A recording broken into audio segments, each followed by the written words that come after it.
Good afternoon, everyone. Welcome to today's celebration of Kwanzaa. I am so honored to be among you. My name is Alicia Lawrence. I serve as the Employee Communications Analyst for the Output Services Division, and it is my pleasure to welcome you today. And of course, with every welcome, I have to start off with a few housekeeping rules.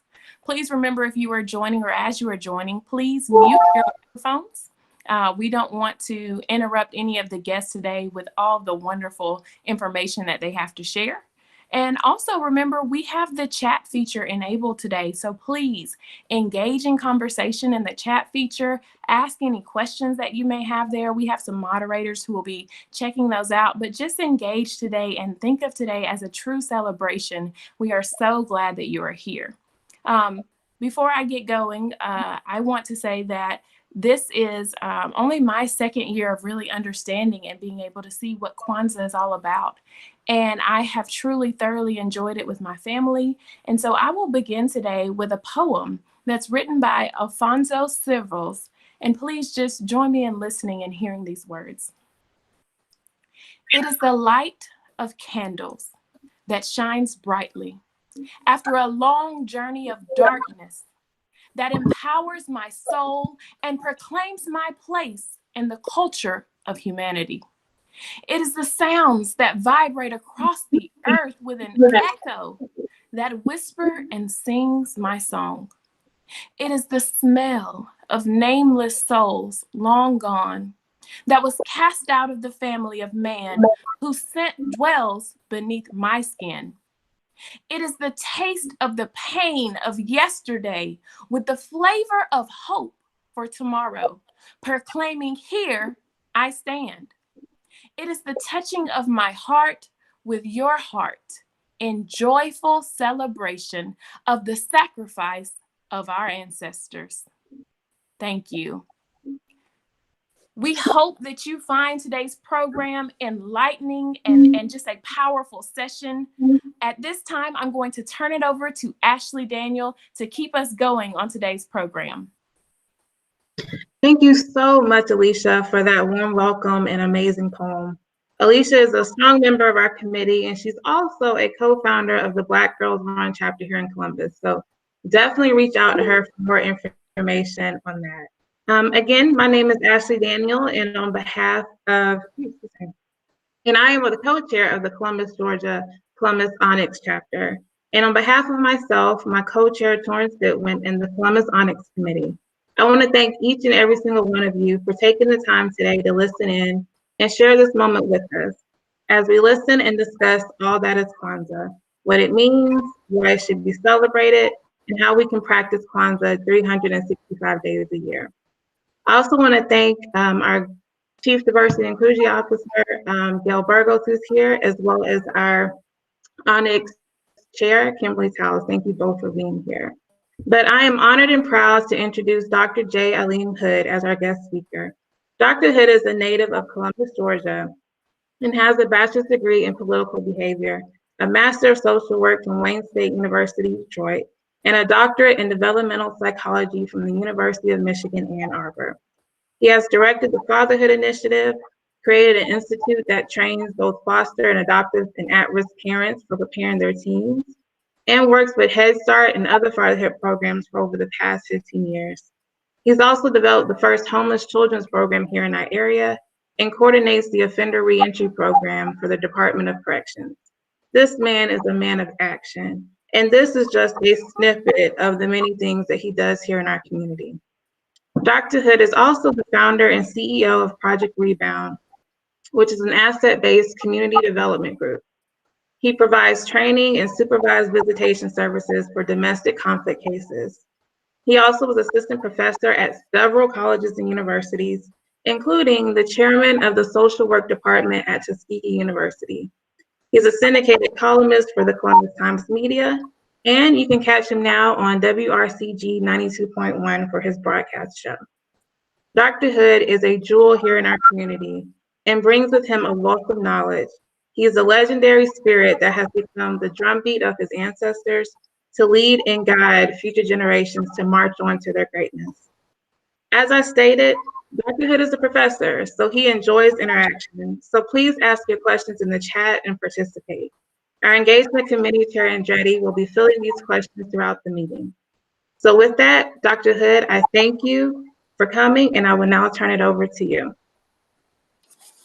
First of all, I'd like to say it's indeed a pleasure to be with formerly known as TSIS, and of course, having been around so long, I know it's a new name, but for some reason, we get a little condition, as we in our lifestyles and our thoughts, and so I know it's payments something, and I want to make sure I get it right. What is the correct name there? Global Payment. Global Payments. That's right. That's right. And so it's indeed a pleasure to be here with you today. As always, I've always have heard that it's very difficult to be a prophet in your own home, and of course, I can understand that. But I can say also that there are some great talents and some great treasures here in Columbus, and of course, I have the blessing of having a very, very deep-rooted family and very, very broad family. And so therefore, I guess I don't ever really feel out of place per se, but I understood very clearly over the years when I left the mighty Carver High School, and those of you from Columbus, Georgia know what I mean when I talk about that hill, that school on the hill, where I grew up literally for 12 years. And all the days, and I'll start out by saying that in those days, every day in one form or another, we were taught to make sure that we were the best that we could be, that we got ourselves together, that we went out into the world and learned whatever we could so that we could come back and help improve conditions and the circumstances of our community. Now, having been an educator over the years, of course, former college professor, and of course, I've traveled the world, I've studied all over the world. And in coming back today, I understand it.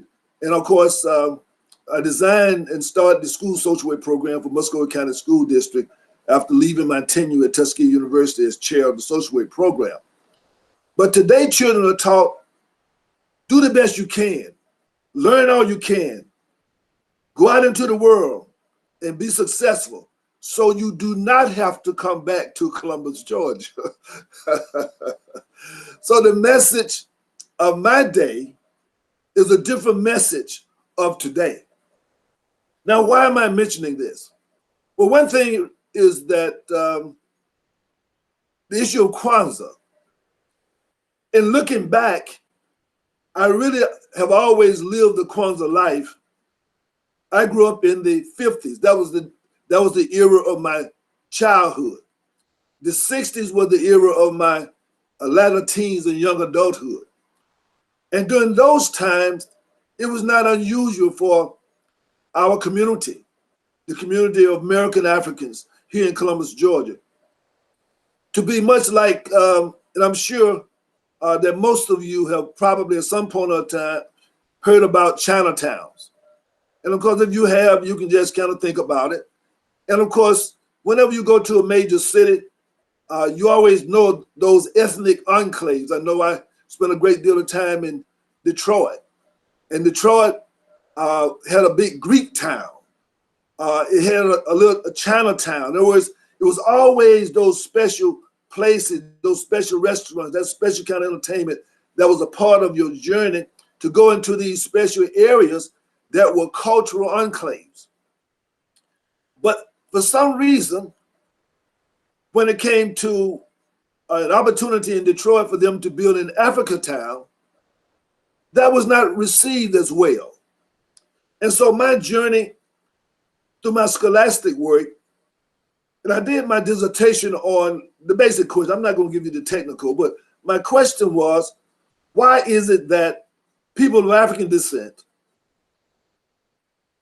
have not made as much progress economically socioeconomically as other ethnic groups that have come to America.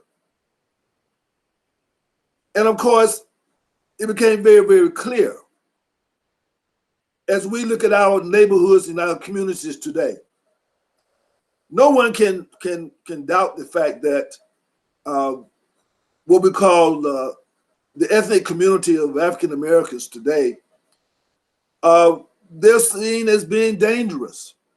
They're seen as being places that you don't want to go to. They're seen as places that at one time were cultural hubs that you don't really have anything cultural really going on in there. It's a no man's land. This is almost 180 degrees different from the days that I knew. Because in the days that I knew, we grew up when there were no burglar bars on the windows. We grew up at a time when your neighbors would chastise you when you were out of order. I grew up in a time when the elders would walk into a room or into the barber shop or to the church, and the young people would stand up. So this is the cultural backdrop that I grew up in, but we don't see that today. We don't see young men rushing to open the door for ladies. We don't see young ladies lowering their gait in order to give a wink or a little tongue movement, what we call poking out your tongue, to let a boy know that really I kind of like you. In other words, these were just some of those things that in my day that were most subtle, yet they were very, very cultured. And this was a part of our tradition. So my concern was, as many of my generation was, what happened? And basically what happened was that many times, and I'm going to share with you some inside secrets on some things. And that is, there's a sign in a Chinese sign that represents crisis, but it also represents opportunity. In other words, I grew up in the segregated South. Now, that was a very crisis time. But guess what? That was also the best of times, and it was the worst of times. We grew up in the village. It was a safe haven for us.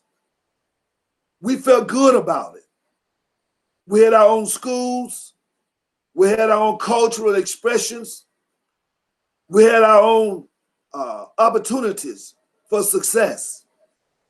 But then when desegregation came, all of a sudden we lost our schools, a place where parents used to come to PTA meetings like they were going to church, were no longer taking place. A time when young people, when the street lights came on or when the stars got bright, they would be going in the house because they knew their mama was going to be hollering down the street, "Hey, come home. It's time for you to get in here, this house."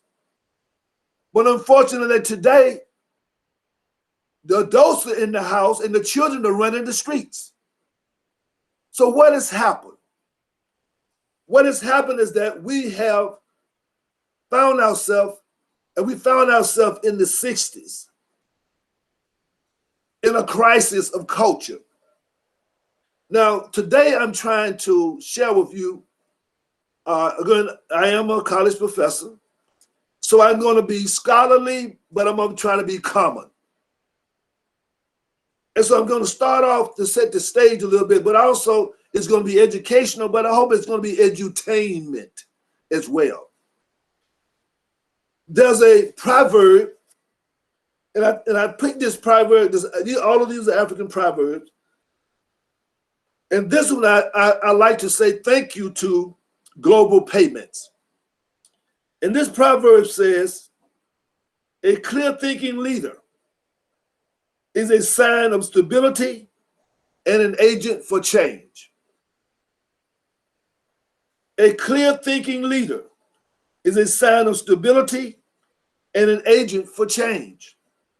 It is my belief that global payments is that clear-thinking leader of corporate America.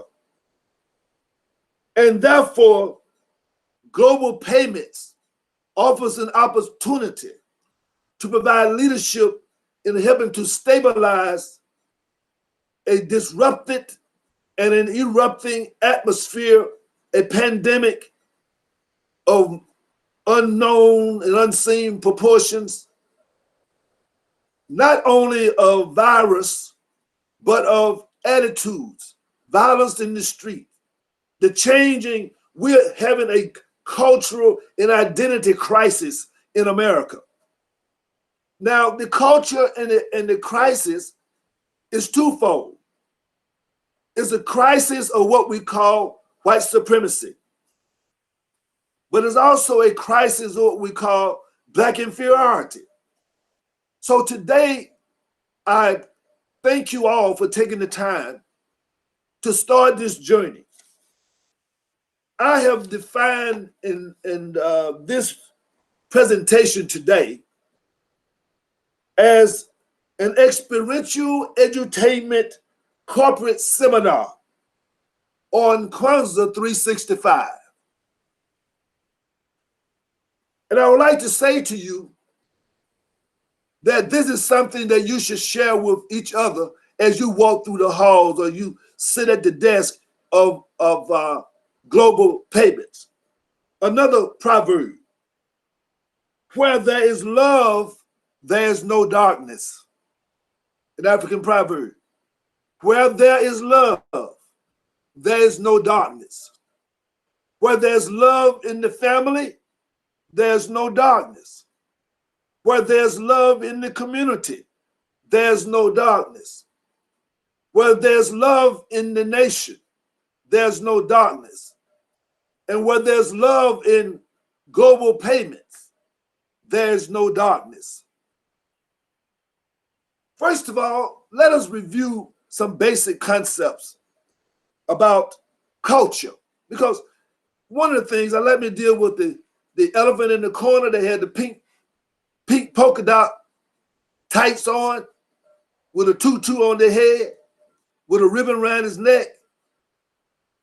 Kwanzaa is not a substitute for Hanukkah, not Christmas. It is not a Black Christmas or a Black Hanukkah. Kwanzaa does not have those origins. Kwanzaa existed before Christmas. Kwanzaa existed before Hanukkah. Kwanzaa is built and based on the universality of human life. Kwanzaa is based upon the seasons that are provided to us by the creator of the universe. So therefore, Kwanzaa actually is the mother and the father of all religions and of all holidays. It is the culture. So what is a culture? A culture is the complex whole that consists of everything we think and do and have as members of society. Culture is the total content of the physiosocial, biosocial, psychosocial universe man has produced and the socially created mechanisms through which these social products operate. What am I saying? In other words, America is going through a cultural revolution. This cultural revolution is not about one group of people. This cultural revolution is about everybody must change. Everybody in America must change. But remember this, the America that we know was born out of what? A revolution. The American experiment is probably one of the greatest experiments that we have actually seen tried in the world. Now, when a baby is born, and of course, I've been a father to a few babies. And I think some of you have been mothers to babies. But I think you will agree that whenever a baby is born, there's some screaming, some hollering, some pain, and some fluids that you maybe don't want to talk about right now. In other words, but at the end of the day, there's smiles and celebrations on what has come out of all of that pain and all of that ugliness. Is that right? And by the way, whenever you hear something, this is in African culture, there's never a one-way presentation. In African culture, it always is a what we call a call and response. Now, in Kwanzaa, the response is called what we say, Ashe. Now, Ashe is the term that many of us know as Amen. Amen. Amen. Praise the Lord. Say it again. That's what Ashe means. Ashe means will the ancestors come and join us? Okay. Ashe means that the universe has put us on a value path of greatness. Invoke that greatness into our lives today. Ashe. And so I can't hear you, but again, you can raise your hand on the Zoom, or you can just say it in your little cubicle. But you should say Ashe. And when we say Ashe many times, we also say Harambe. Harambe is a Kwanzaa word that means let's pull together. So can everybody repeat after me? Harambe. Harambe. Harambe. Harambe. Harambe. Harambe. Harambe. Harambe. Harambe. Now, the reason why I did it 4 times, remember I told you that Kwanzaa is about the universe. So how many different directions do we have? 4. 4. We have north, we have south, we have west, and we have east. So when we say Harambe, we turn to the north and we say Harambe. We turn to the south and we say Harambe. We turn to the west and we say Harambe. We turn to the east and we say Harambe. In other words, everything means something. Some of you I know are familiar with numerology. The 7 means something. Because remember what? God created what? In 7 days, right? 7 days. There's some of us who are members of sororities, and of course I'm a member of a great fraternity called Kappa Alpha Psi. The newts are on fire. The whole notion though, we're part of something called the Divine Nine. Now, why is 9 divine? Well, if you multiply 9 by any number, you still end up with 9. Let's try it for a moment. 9 times 3, 27. 7 plus 2 is what? 9. 9 times 2 is 18. 8 plus 1 is what? 9. So that's what makes 9 a divine number, because 9 times anything you cannot destroy 9. So my point is that Kwanzaa is based upon not things that can change. Kwanzaa is based on those things that cannot change, that was created for good and greatness. Now, when we talk about culture and the importance of culture, culture is indeed the lifeblood of any society. The culture that we have also is a culture that unfortunately has become toxic. Road rage, is that good culture? No. Violence on the street, is that good culture? Robbery, is that good culture? Sex trade, is that good culture? Murder, is that good culture? Domestic violence, is that good culture? Now, as I explained, because I deal with anger management and domestic violence, and I explain to people many times because people get very defensive. Well, the fact of the matter, I explain to people is that you are not the problem. When I go into the prisons, I tell them, you are a victim, you are not the problem. But have you ever heard that hurt people hurt people? So what we found is that within the African American community, we had begun to evolve a culture that, remember now, that started off that your neighbors watch over you and would chastise you. It was yes, ma'am, no, ma'am, yes, sir, no, sir, right? We started off there to now we live in a culture, yeah, no, what you want? You don't know what you're talking about, mama. So we're saying that's not our culture. So we wanted to get back to the roots of our culture.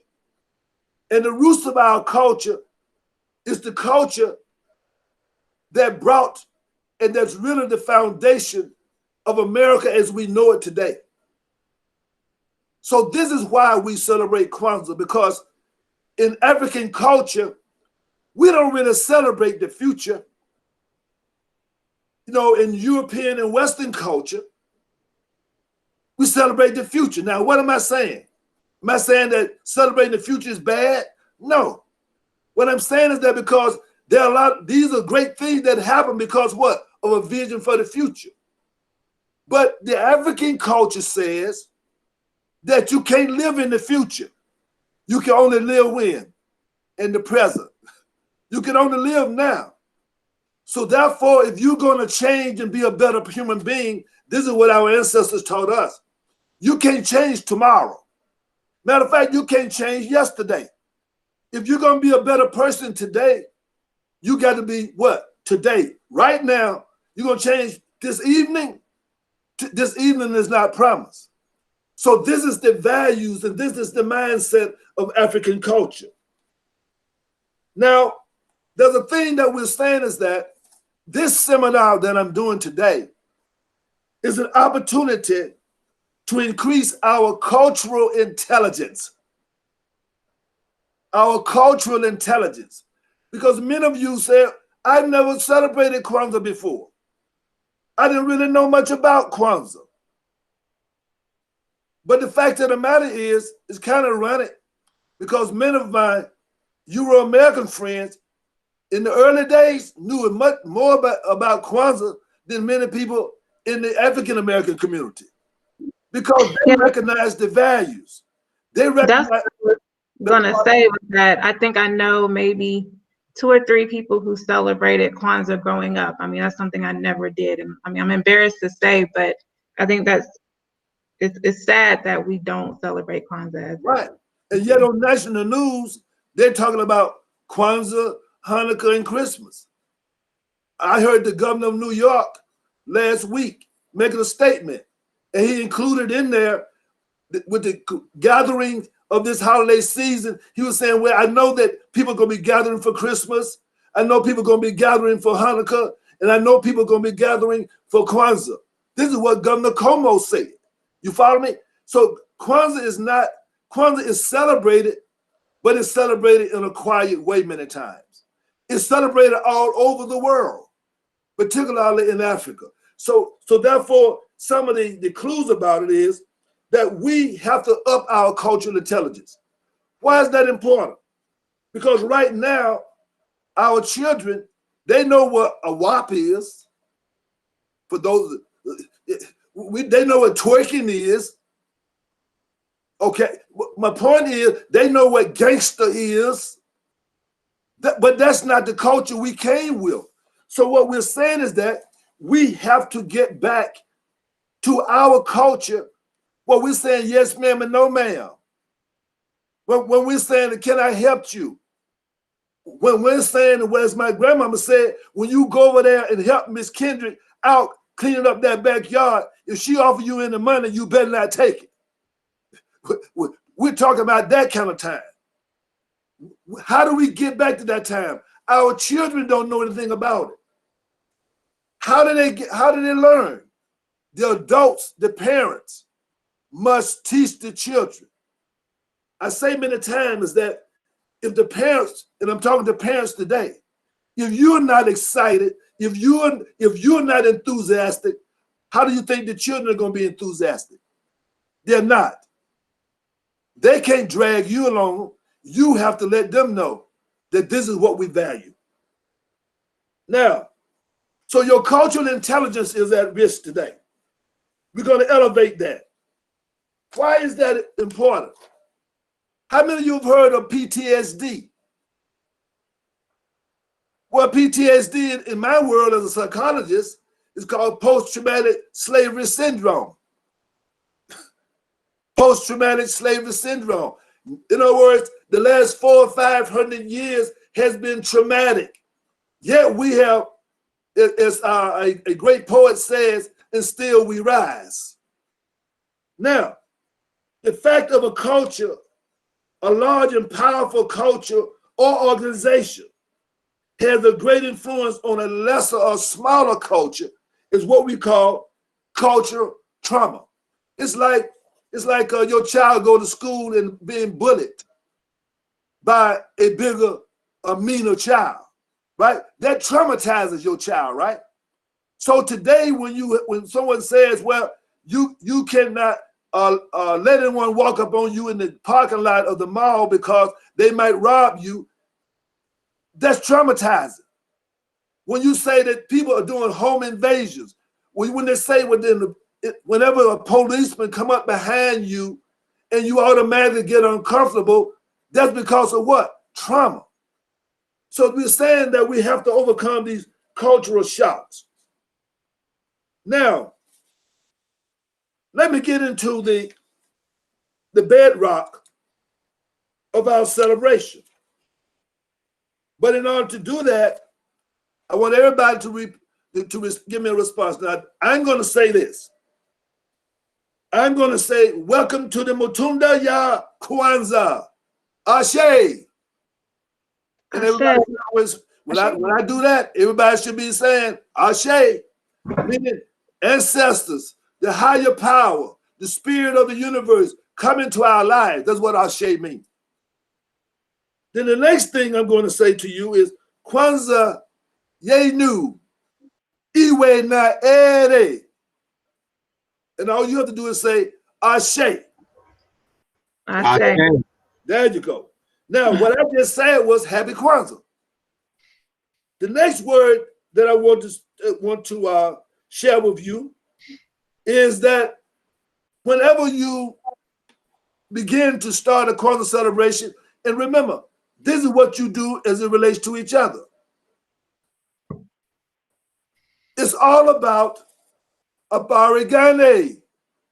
Abarigane. What does Abarigane mean? Abarigane means, what's the news? What's the news? On each day of Kwanzaa, when you call someone on the telephone, they should say to you, Abarigane. Because for all those 7 days of the Kwanzaa celebration, that is your greeting, Abarigane. And you were saying to that person, what is the news? And what is their response? Now today, when I say Abarigane, your response should be Kwanzaa. Okay, so let's try it. Abarigane. Kwanzaa. Beautiful. Now, on each day of Kwanzaa, you're going to say Abarigane, and then they're going to say Umoja the first day, Kujichagulia the next day. You follow me? Ujima the next day. In other words, whatever throughout your day when you greet people, and you're going to tell them when they look at you like, what are you talking about? Then you say the answer is Umoja, or the answer is Kujichagulia. Then I say, what are you talking about? Well, Umoja means, then that's a teaching moment for you. So all of you, this is a train the trainer. Everybody in this seminar today, you are being trained to become, to take Kwanzaa viral. You're taking Kwanzaa viral. Kwanzaa should become global payment. Wherever global payment is, Kwanzaa is there. Now, let's start into what we call the symbols. The symbols. Now, I want everyone to repeat after me. I know you're muted, but I can feel your spirit. And for those who I see, I can see your mouths. No, I can read. I can read. I can read mouths. Okay. The first symbol I want to introduce you to is you see it on your screen and repeat after me. By the way, let me explain something about pronouncing words from the East. In the West, we have vowel sounds, A-E-I-O-U. So therefore, people pronounce words. For example, many times people see my last name, and they say, "Oh, Dr. Hud." No, it's not Hud. That's Western. It's Eastern. So it's Hood, because it's the long U. And plus, in the vowel sounds, A-E-I-O-U. So Hood. Okay? So when we say Mazayo, not Mazio, Mazao, Mazayo, Mazayo. Everybody repeat after me. Mazayo. Mazayo. That's crops. That is, that's what you grow to feed yourself, to assure that our bodies are whole and healthy. And by the way, let me say something about the diet of Kwanzaa. let me say this. In order to change, you have to, there's a law of physics. And the law of physics says an object at rest remains at rest unless acted upon by an object greater than the ability, then that object can remain at rest. So what does that mean? That means that you're going to be disturbed today. And as John Lewis said, good trouble.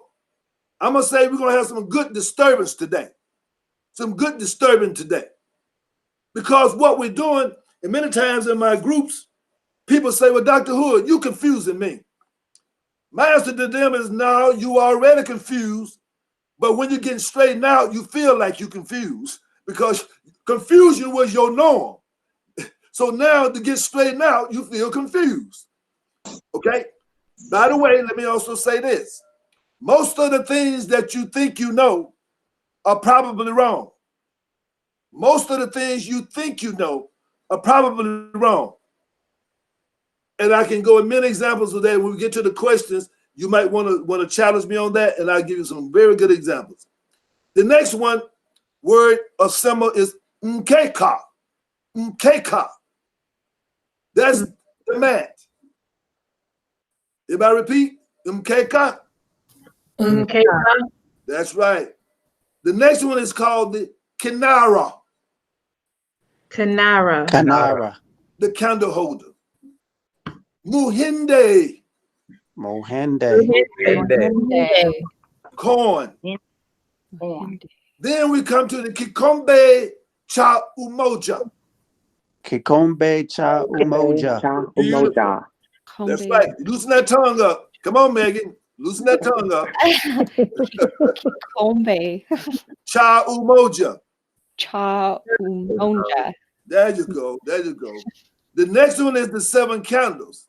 And it is, and remember now, Shumba Saba. Mshuma Saba. 7 candles. And the gifts are Zawadi. Zawadi. Beautiful. Now let me explain something. We all know about the Christmas tree. I'm gonna use this as a symbol, right? And there's a special time that everybody get together and hang things on the Christmas tree, right? Is that right? Right. Right. Mm-hmm. Right. Now, where the Kwanzaa table, you don't hang the Kwanzaa table. You build the Kwanzaa table. What do I mean? Each of the symbols, as I mentioned to you before, the symbols are not arbitrary. Each of the symbols represent a part to rebuild. We've already established that our culture is toxic. We're in a time of change, right? So therefore, we have to rebuild, and that's what we have to do as America. We have to rebuild the greater part and the better part of us as Americans. So we have to rebuild our culture. And remember now, the African culture is the culture. African culture taught the Greeks. African culture taught the Chinese. African culture taught the Romans. African culture taught the French, taught the British, taught the Germans, taught the Russians. African culture. So therefore, this is nothing new. In other words, this does not, this is our, Kwanzaa is like our birthday party, and we're inviting everybody to come and enjoy and to learn about themselves at our party. So therefore, thank you for coming to our party, because when Cinco de Mayo come up, I think I've seen some of y'all in there drinking those, what do you call them? Those drinks with all them little things. Margarita. Yeah, I've seen some of y'all in there. I've seen you. Then on St. Patrick's Day, I think I've seen some of y'all down in Savannah walking them streets with that green on too. I think I see you down there. Okay. So my point of it is that we all share in over there in Germany when they have the what they call the drink, the hot dogs and the Bratwurst celebration when you eat all the hot dogs and stuff like that. And my point Oktoberfest. Huh? Oktoberfest. Yes, Oktoberfest, exactly. So my point of it is that this is nothing new. The only difference is that many times people have taken things from Africa and not talked about it. Now we're just saying, we know that you got sweet potatoes from us. we know that you got peanuts from us. In other words, that's okay though. That's okay. Okay. That's what it's all about. We borrow. Listen, Taco Bell is not from England. Taco Bell is not from England, but it's all over. It's very American now. Taco Bell is America. It might not be in Mexico, but it is here. If you understand what I'm saying, right? Hey, Dr. Hood, we have a question that came in. Oh yes, what is it? Megan asked, is Kwanzaa celebrated differently depending on where you are in the world? When she lived in Germany, there were many traditions Americans did not celebrate. Are there special traditions depending where you are?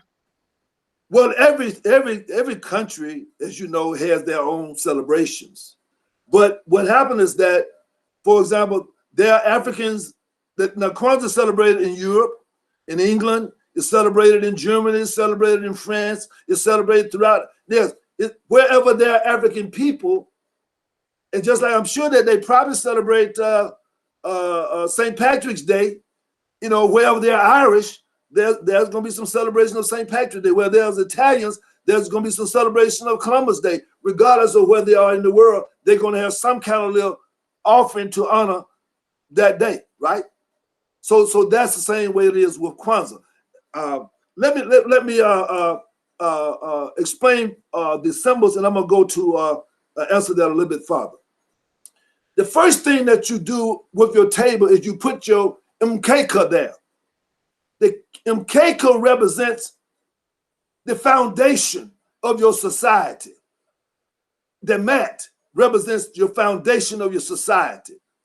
Now, on top of that, the next thing you put on there is that you put what we call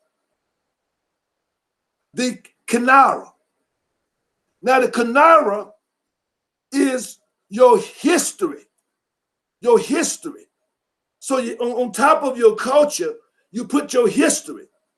And from your history, you have values that tell you what you're supposed to do, how you're supposed to raise your children, how you're supposed to, what kind of clothes you're supposed to wear, what season you're supposed to do this, how males and females, what are their roles, how are they supposed to relate to each other, how a family is supposed to relate to each other, how you're supposed to handle death, how you're supposed to handle births. I mean, in other words, all of that is your foundation, but there are some values. And those values are represented, for example, when we talk about the muhende that goes on the table.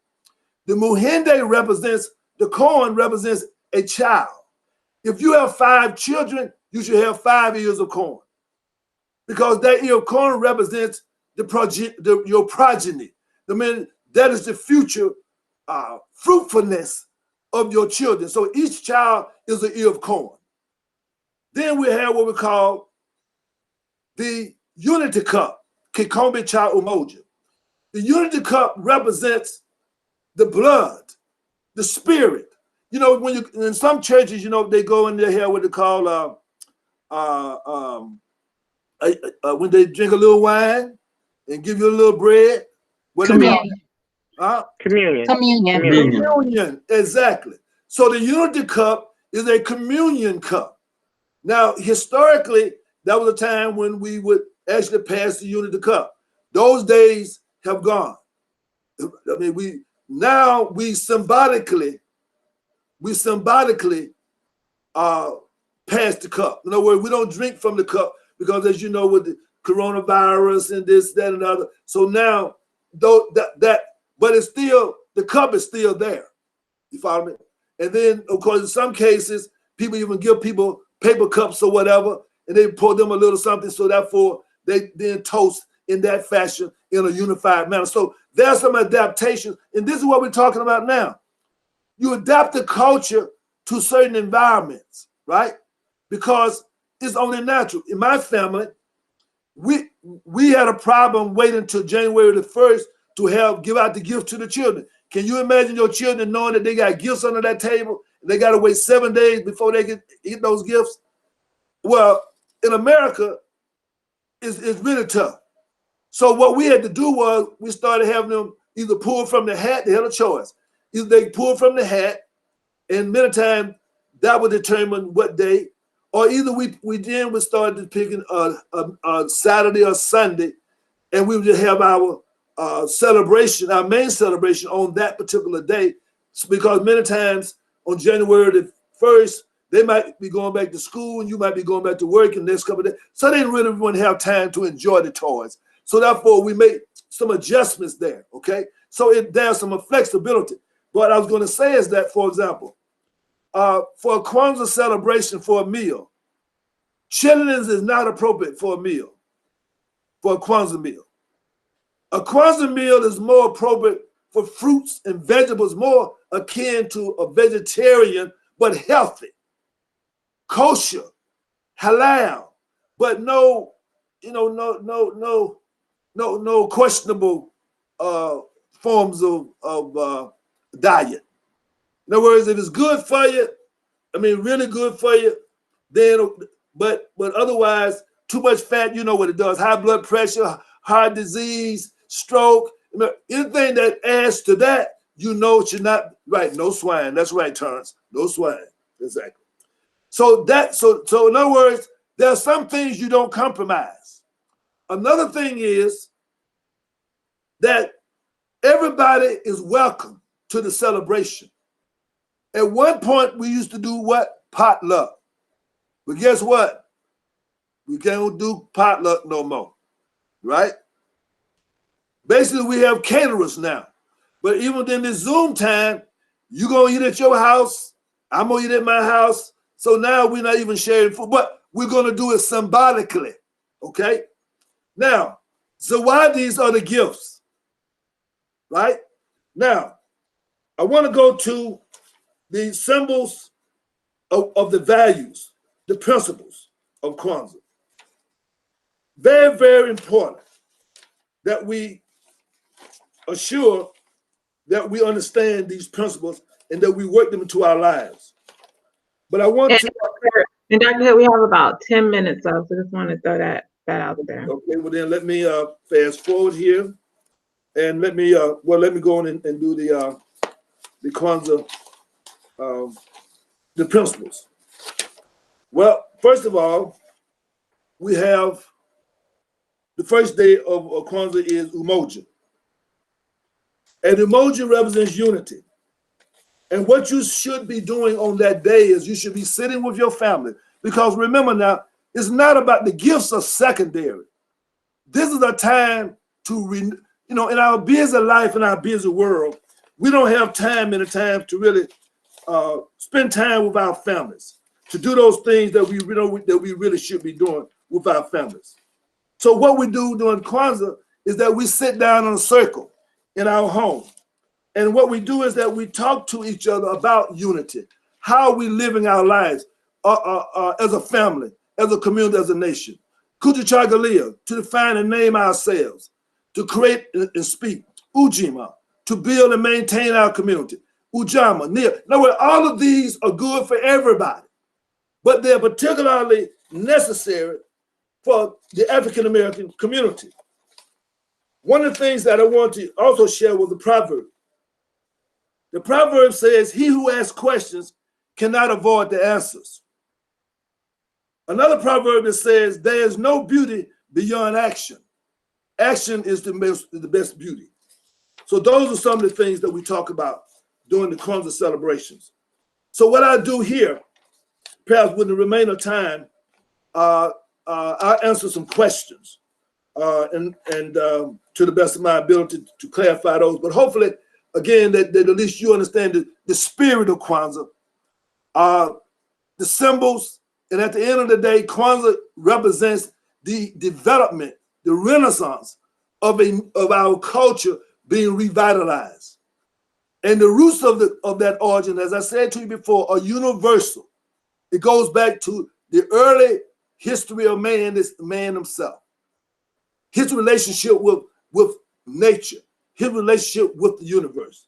So again, thank you for your attention.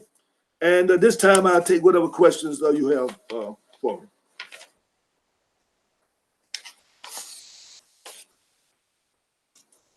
Okay. Just either unmute yourself or put it in the chat if you have any questions for him. I'm guessing that there is a reason, but I'm noticing there are a lot of people who are wearing beautiful headdresses and clothes. Are there special reasons for the colors or for the clothing? Yes, because we as a community, we're very colorful people, and so therefore, see, remember this. In the African culture, we come from a lush, plush environment where you have all types of colors and fruits and vegetables and things. As they say, you can just drop a seed on the ground and things start growing. So therefore, the flowers bloom year-round. Things grow year-round. So therefore, basically, the colors come from our relationship with nature and the colorfulness, the rainbow of colors that you see in African culture is always there. That's why you see that we're very colorful people, because we come from a colorful environment. And so therefore we adapted our culture in that manner. Thank you. That was beautiful.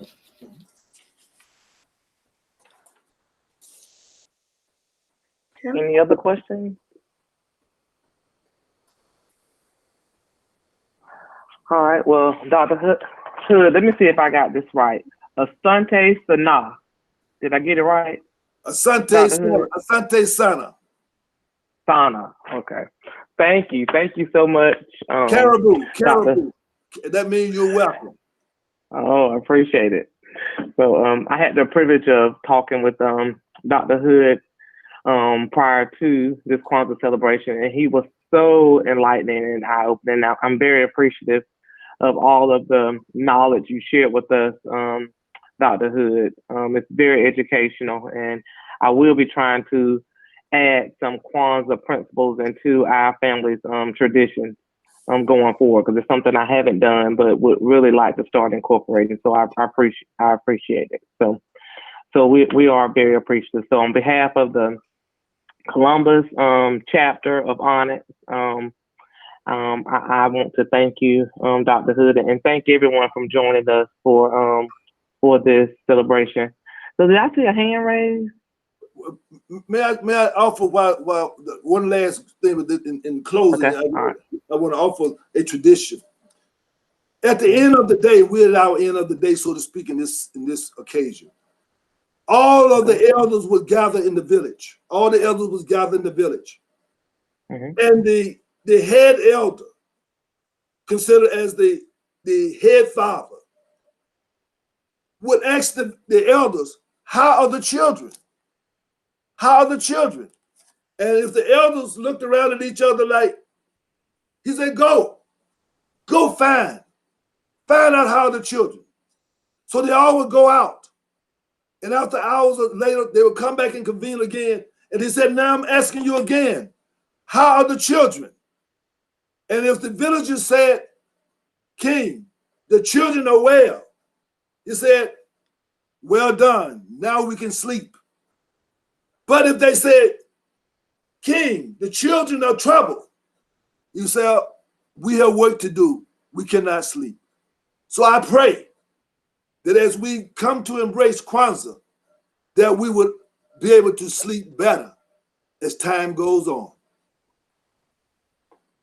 Thank you for that, Dr. Hood, and thank everyone for joining us today.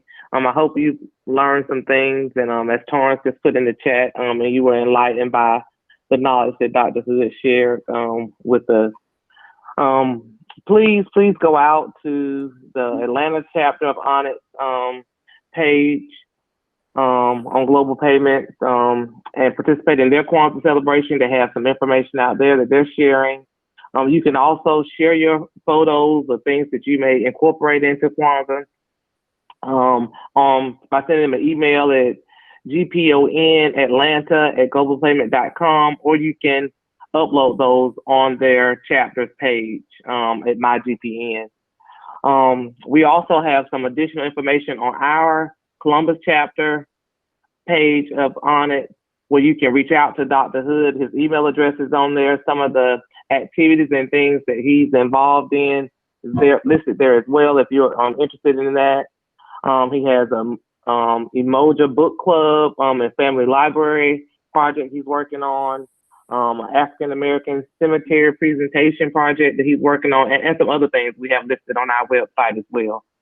So please go out and check out the Columbus chapter of Onyx page for some more information and how to contact Dr. Hood, as well as he's giving us some books that we are going to give away. So you can go out to our page and you can register for a chance to win those books. So we'll be giving away some books he shared with us. So you can register for those books on our page as well. So please go out, support the Atlanta chapters page and our page, and get some different information. So thank y'all again for joining our Kwanzaa celebration. I hope you learned something about this tradition, and maybe we all can incorporate it into our culture. And one last word to Global Payments. There's an African proverb that says, when the workers are valued, the work improves. Love it. Ashe. Thanks again. Ashe. Okay, thank you. Ashe. Ashe. Ashe.